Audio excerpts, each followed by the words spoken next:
Dear friends, it is a joy meeting you again to continue our study of the book of Revelation. So far, we have seen the 7 churches and we ended up with the last one, Laodicea. Then we looked into the specific messages addressed to each of the churches. We shall now enter a new phase of the Revelation, which nevertheless is related to the previous ones. First of all, we are going to talk about this link. We shall now consider the scroll sealed with 7 seals. During our study, we shall see how Jesus will open the seals one by one to come finally to the opening of the scroll. We need to place this historical event in its real time period, and for that purpose, we shall, through a diagram, outline the situation of the 7 churches. Let's have a look at this diagram. You see that the first church was none other than Ephesus. We have studied this already, and we consider its beginning to be around year 31, we say 31 AD, because it was on that year that Christ died on the cross. We have seen that Ephesus' period would probably last until the middle of the 2nd century, let's say around 150 or 170 AD. It was at that time that the writings of the New Testament were completed and that the Church succeeded in setting apart the scriptures that are inspired and those that are not. Then comes the Church of Smyrna. It lasts from about the 2nd century until the year 313, when Emperor Constantine defeated his main adversaries Maxence first and Maximin through Licinius. It was at that moment the Christians were allowed to exist as such. From then on comes the period of the Church of Pergamos. Pergamos is the church which is more or less related to power and which gradually degrades and becomes persecuted. The church will separate itself from the power upon which it depends, and the Eastern Roman Empire becomes in itself a political force in the West.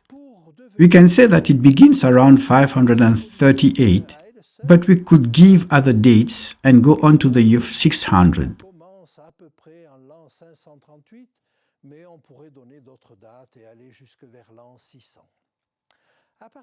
From that time on starts the long period of Middle Ages. This is the period of Thyatira, with the depths of Satan, with the horrible things that were the Inquisition and the Crusades. But in the midst of this moral disaster, remarkable men and exceptional movements sought to redress this church. All this leads us to the Reformation period that may start when Luther posted up his 95 Theses on the door of the Church of Wittenberg in 1517.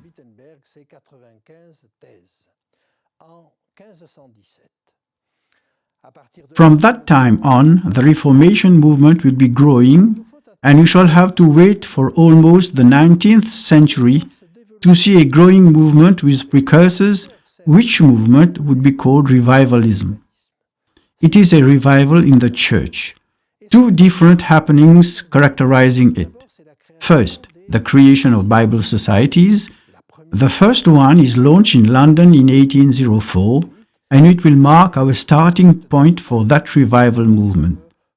Even though obviously these periods overlap and there is no radical change for one year to the other. Then, the second element that characterizes this church is the launching of the gospel across the world. Missionaries are sent. The word of God is preached to people who had never heard it previously. This period will last throughout the 19th century. However, it is likely that the modern era begins with Laodicea. I'll figure it around the middle of the 19th century. One could choose a more precise date. However, it is at this point that appear the theory of revolution, the modern spiritualism. That mechanization, industrialization and industrial capitalism emerged and forged the society we live in today. Consequently, we come to the period called Laodicea. Laodicea, that is, the judgment of the people. I would like to point out something. Every church receives a message. However, we can easily understand that each message is received by the church at the beginning of its era. When you send your wishes to a new married couple, you do not contact them at the end of their marriage. You address them early in their marriage. So therefore, these messages are sent and understood by the church as long as their time period goes by.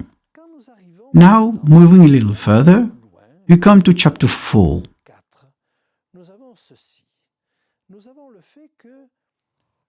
The message John is about to receive takes place just after what we have studied so far.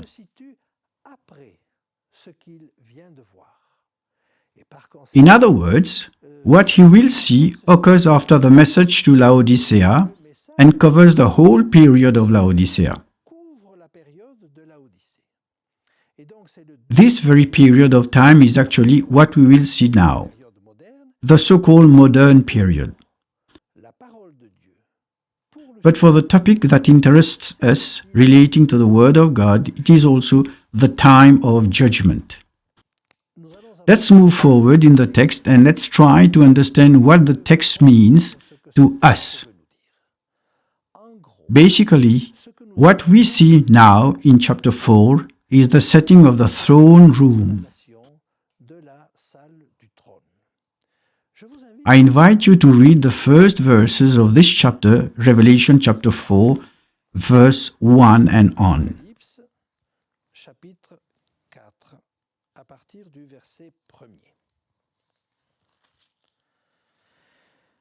After these things, I looked up, and behold, a door standing open in heaven. And the first voice which I heard was like a trumpet speaking with me, saying, "Come up here, and I will show you things which must take place after this." Some interesting information is found.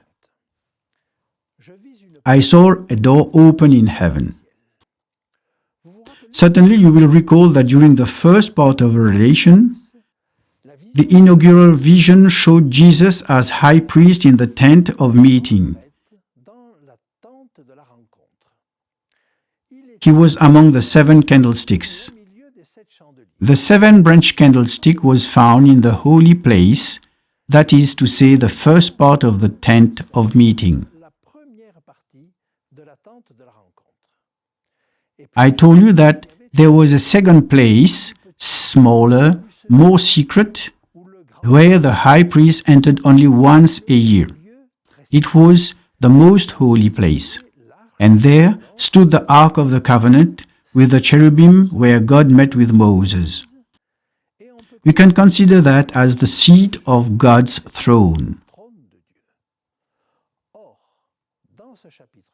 In this chapter 4, we are invited to enter the most holy place. Obviously, the very fact of entering the most holy place immediately makes us understand that we are attending a special service which was celebrated once a year, the Day of Atonement.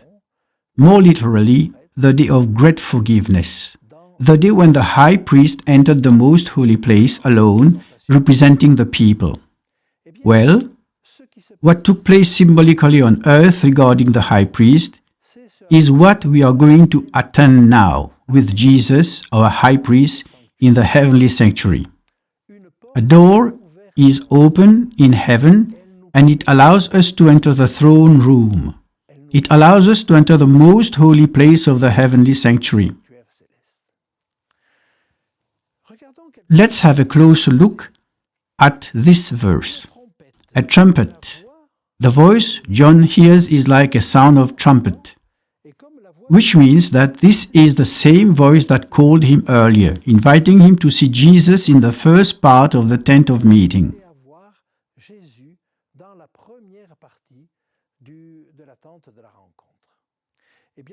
So now, as we move into the second part, I would also ask you to pay attention to what is said. Revelation 4 verse 1, "Come here, and I will show you things which must take place after this." When the voice, that is, when the angel spoke to John the first time, telling him to write the things that you have seen, and the things which are, and the things which will take place after this, this was supposed to mean a panorama of history beginning from the time of John until Christ's return. But it is expressly said here, what you are about to see. That is, things that take place after what you have just seen. So after the messages to the churches, it is now the time of Laodicea. In other words, this vision is meant especially for us. It's our time. It is for the modern era, and we'll try to understand what it intends to tell us. Let's continue with the text.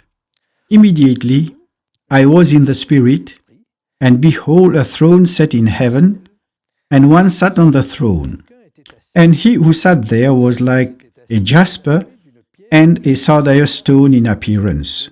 And there was a rainbow around the throne, in appearance like an emerald." Here, we clearly see the throne room and the throne of God. I have already pointed it out that the presence of the throne is already an indication of a judgment. But even more, he who sits on the throne, God himself, is not named as same immediately. Later, he will be called God by the 24 elders and the 4 living creatures. Then we know that he is God. However, John in the description never calls him God, but he who sits on the throne, in other words, the one who judges. So, here we have the setting of the heavenly court of justice. Let me remind you some Bible verses pointing out that the throne is associated with the notion of judgment. For example, in the first book of Kings, chapter 7, verse 7, we are told that Solomon built the hall for the throne where he might judge, and call it hall for the throne as well as hall of judgment, because he dispensed justice. And it was paneled with cedar from floor to ceiling. So you see, even for Solomon, the notion of throne was associated with the notion of judgment. When Solomon judged the 2 women of disrepute, both claiming to have the same child, he pronounced judgment sitting on his throne.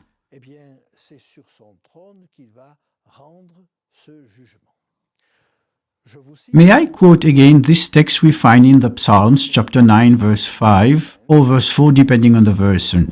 "For you have maintained my right and my cause. You sat on the throne, judging in righteousness." In Proverbs we also read, "The king who judges the poor with truth, his throne will be established forever." We could quote many other texts, but we have already talked over this matter. Let me remind you of what we have already noticed when studying the structure. The expression, "one who sits on the throne." Calling God the one who sits on the throne is clearly said here in this episode of the book sealed with 7 seals in chapters 4, 5, 6, and 7.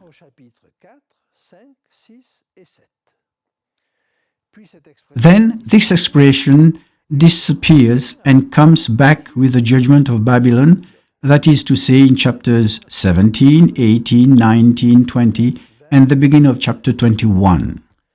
In other words, whenever there is a question of judgment, God is called the one who sits on the throne.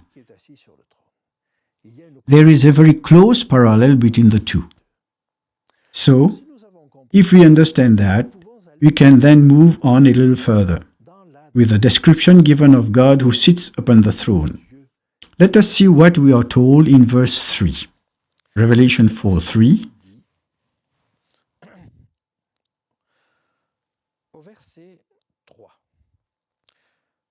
And he who sat there was like a jasper and a sardius stone in appearance.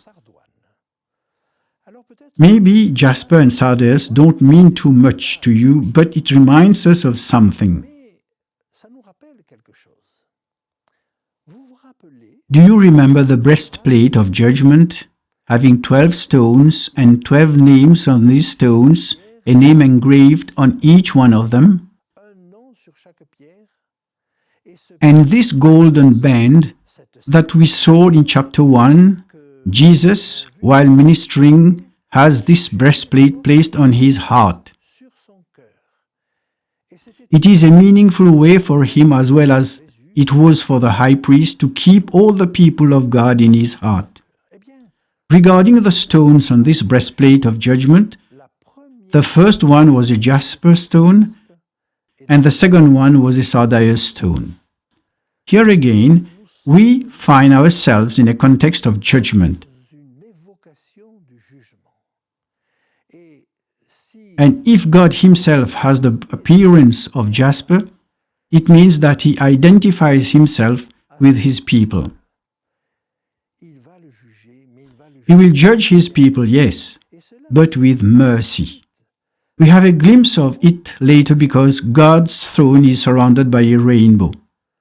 You certainly know when the first rainbow appeared in the sky. The first rainbow appeared after the flood.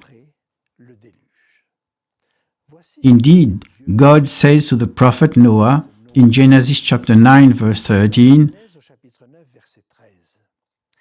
I set my rainbow in the cloud, and it shall be for the sign of the covenant between me and the earth. God has a covenant between himself and the earth, between himself and the whole human race. I would never destroy the earth by flood anymore. It is a covenant. The rainbow is a sign of the covenant, and even if, when it rains, men may fear that the flood appears again, the rainbow appears recalling the alliance. Well, this judgment is a judgment that takes place within the framework of the covenant, and this is why we can say that it is the judgment of the house of God. Under the covenant with his people, God will judge them first. Thus, it is a judgment of salvation. Let's move forward now in the text. Revelation chapter 4 verse 3, and there was a rainbow around the throne in appearance like an emerald. So why emerald? Maybe the color of hope. Yes, there are probably other reasons. I'm not sure we have the exact similarity between Greek and French and Hebrew words or other languages whatsoever to be sure which stone it is about.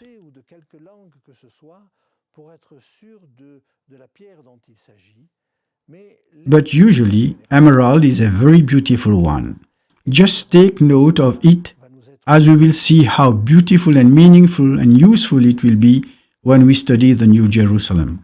Around the throne were 24 thrones, and on the thrones I saw 24 elders sitting, clothed in white robes, and they had crowns of gold on their heads.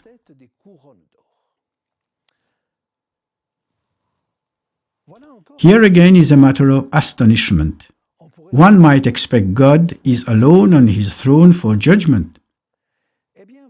Well, here are 24 thrones installed around his, and on the thrones sit 24 elders. We know but few about these 24 elders. The word used here in Greek, presbyteros, which means elder.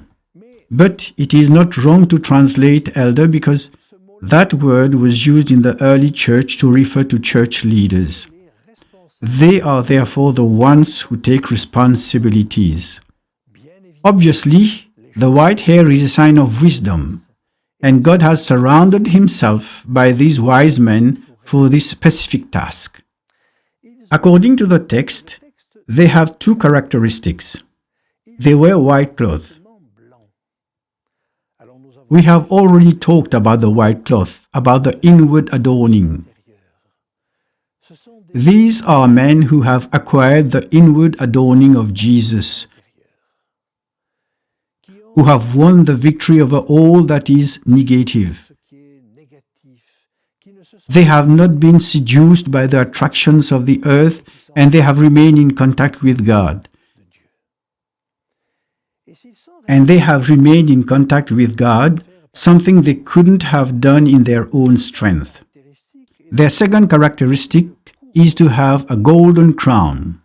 We have already seen with the Apostle Peter the definition of the gold tried in the fire. The crown is a special symbol. Throughout the text of Revelation, two terms we could be confused about: the crown and diadem. The diadem is a symbol of royalty, of political power, while the crown is the crown of laurel, the winner's crown, the symbol of victory.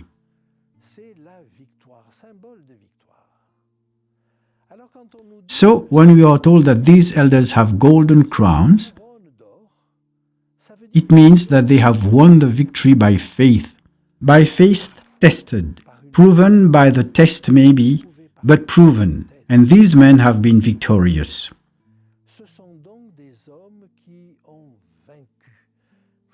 Remember the messages given at the end of the messages to the churches? To him who overcomes, I will promise this or that. These are the victorious ones. And it is as such that they are accompanying Jesus. They are accompanying God in His work of judgment. And that judgment to which God calls us is a judgment on ourselves. He wants us to avoid going to trial, but for that we need to have a real and lucid gaze about ourselves as He Himself does. He has benevolent eyes. The Apostle Paul tells us, if we would judge ourselves, we wouldn't be judged.